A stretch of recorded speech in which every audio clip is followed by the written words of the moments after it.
Hi everyone.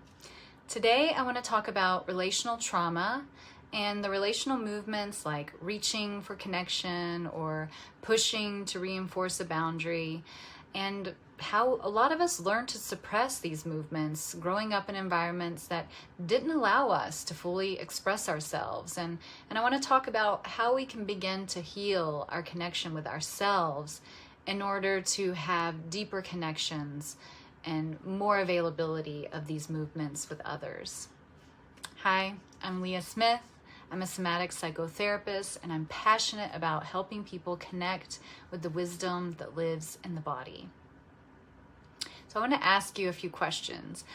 Do you notice a constant feeling of bracing yourself when you're in relationships, like you're just waiting for the next shoe to drop? Or do you feel exhausted after social interactions? Or do you feel like there's always a part of you that holds back, like no matter what, even with the people you love? If you answered yes to any of these questions, your body might remember what your mind might have forgotten. That's the subtle wounds of moments that you reached for connection but were dismissed, invalidated, or rejected.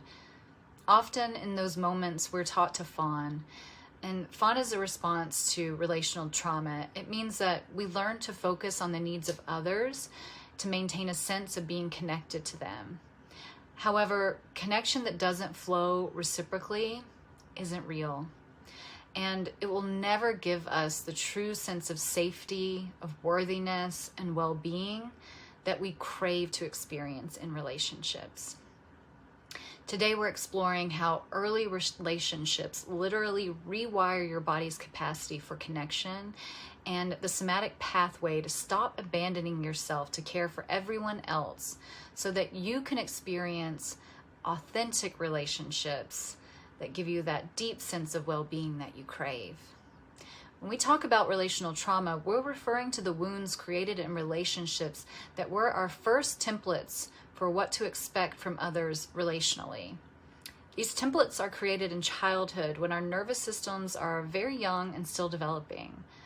These templates aren't about a single catastrophic traumatic event, but rather prolonged experiences of emotional absence, misattunement, neglect, or enmeshment, or violations by those that we depended on.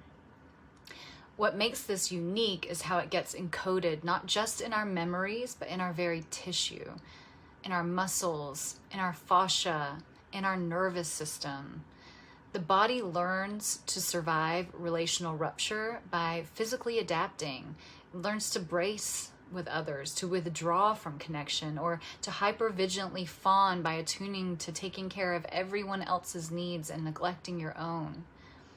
These adaptive patterns were intelligent survival strategies, but now they may be obstacles to the very connection we seek.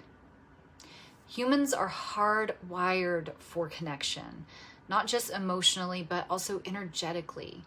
There's this unspoken dialogue between nervous systems and energetic resonance that creates this felt sense of, I see you and I am also being seen, that we crave. It just feels so good. When things are intact, this flow is rhythmic and mutual. It's in the subtle give and take of attention. It's in the way our breath and our heartbeats synchronize with each other when we feel safe. It's in the soft gaze that tells us, you matter, tells us, you're not alone in this world. This relational field isn't just nice to have, it's restorative. It reminds us that we have inherent value and that we belong. But relational trauma interrupts this current. It creates static where there should be a clear signal. Instead of openness, we learn to contract. Instead of curiosity, we brace. What's most heartbreaking is that this relational trauma, when we experience it, we lose the ability to connect with ourselves and to listen to our own inner voice. The foundation of true connection with others is connection with ourselves. It's the ability to hear the whispers of our body, to feel our own authentic yes, and know, to notice how your body responds to situations with others. When we grow up in environments where our needs are invalidated or our emotions are punished, we learn to disregard these signals. Sadly, we survive by cutting ourselves off from ourselves. Many of us were taught that belonging meant overriding ourselves, that to be loved, we had to disconnect from our truth. This is the tragedy of relational trauma. It teaches us that connection requires self-abandonment, when in fact, true connection is only possible through self-connection. Relational trauma interrupts natural movements that our bodies are designed to make in connection with others. These incomplete patterns remain frozen in our tissues, waiting to be completed. That's why we repeat the same relationship patterns and we continue to be attracted to the same people who we know aren't good for us. It's because we desperately want to complete the thwarted relational movements with someone who feels similar to the person who wounded us. We want to reach out to them and feel them reaching back with equal interest. The tragic truth is that people who are similar to the people who wounded us will never give us the reparative connection that we're trying to get from them. They will never create an environment that gives us permission to stay connected to ourselves while also connecting with them. We cannot keep seeking this permission outside of ourselves by fawning, overextending, or by trying to please others in hopes of them finally seeing our value and respecting our right to have needs and exist. I once heard someone say that to disappoint means to unappoint someone else as the authority in your life and reappoint yourself to that position. One of the first steps to healing relational trauma is becoming unwilling to continue disappointing yourself in relationships and to begin tolerating disappointing others. This requires courage, because if we stay connected to ourselves while reaching for connection, we open ourselves up to the possibility of experiencing the pain that we've been trying to avoid by avoiding ourselves and by criticizing ourselves. When we stop blaming ourselves, we're able to be available to ourselves to take in the pain that comes from a lack of reciprocity in our bids for connection. What if we stop telling ourselves that this lack of reciprocity is our own fault? What if we stop telling ourselves that we could fix it? If we could just be a better communicator, if we could just anticipate their needs a little bit better, or if we could just work hard enough in therapy to heal all of our triggers, then we would feel more connected. When we stay connected to ourselves, we feel the honest truth about the limitations of what another person is capable of offering us.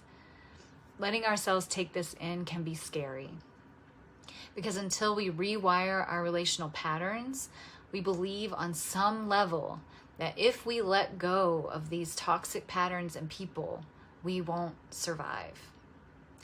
That was the relational truth of the environment that you grew up in. We needed those relationships to be okay in order for us to feel like we were going to be okay. And this false sense of connection, though, it came at a price. Far too often, it required us to be the version of ourselves that they needed us to be, instead of who we really are. To explore how we can complete the incomplete relational movements in our bodies, we first need to explore what exactly are these relational movements. So the first relational movement is called yielding. I talk a lot about yielding in my other videos. Yielding is the foundational movement upon which all other movements are built. Yielding is necessary. It's a part of being able to yield to yourself and to be able to be open and receptive to taking in others. It's the ability to soften, to let go and trust, knowing that we are safely healed, we are safely held, we are safely embraced by the presence of another person. The next movement is reaching, extending ourselves towards connection, vulnerably showing longing and asking for what we need. Pushing is the next movement, setting boundaries, saying no, creating healthy separation. This isn't about pushing connection away, but about whether you could say no and experience your no being respected, and whether that other person stays in connection with you even when you disagree or express a difference.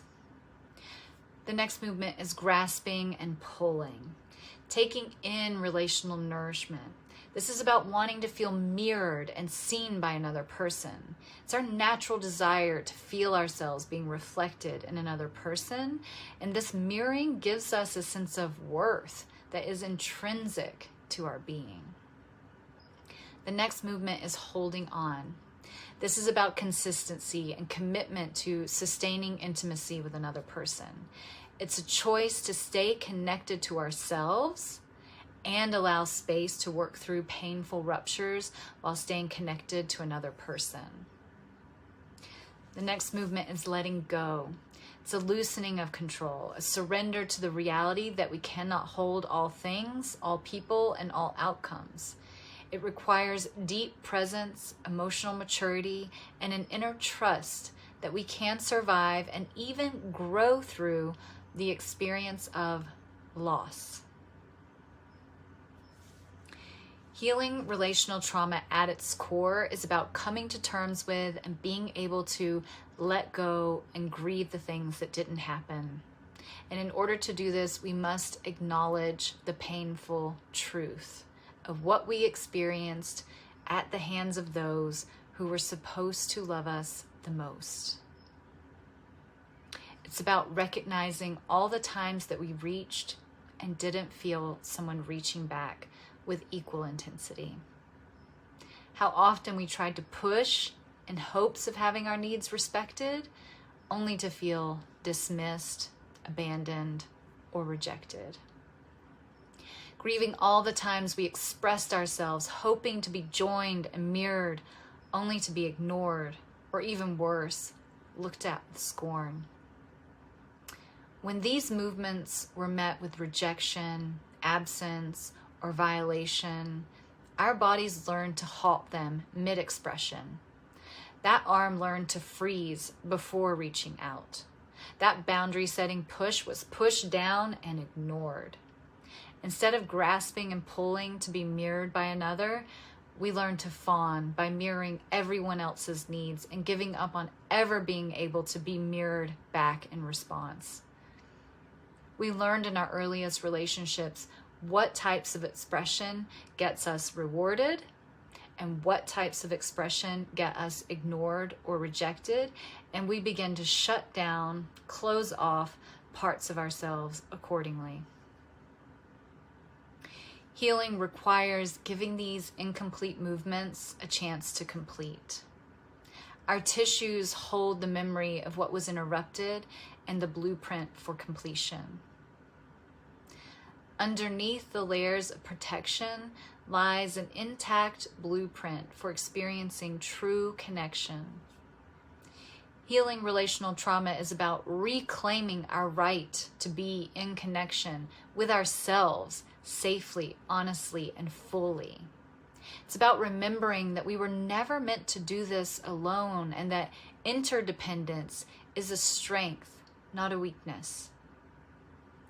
Some things you can do to start building this connection with yourself are take pauses, go outside, sit in nature, let yourself see, smell, touch, listen, work with all of your senses and just notice how that impacts your body. Notice what happens to your breath. What happens to the tension in your muscles? Explore gentle movements like reaching, grasping, pulling, slowly holding on, letting go, and just see what comes up. Also, it's necessary to develop a compassionate witness. Notice your internal dialogue, and when you're beating yourself up or you're spiraling into negative talk, see if you can pause. Bring a compassionate witness to this harsh critic.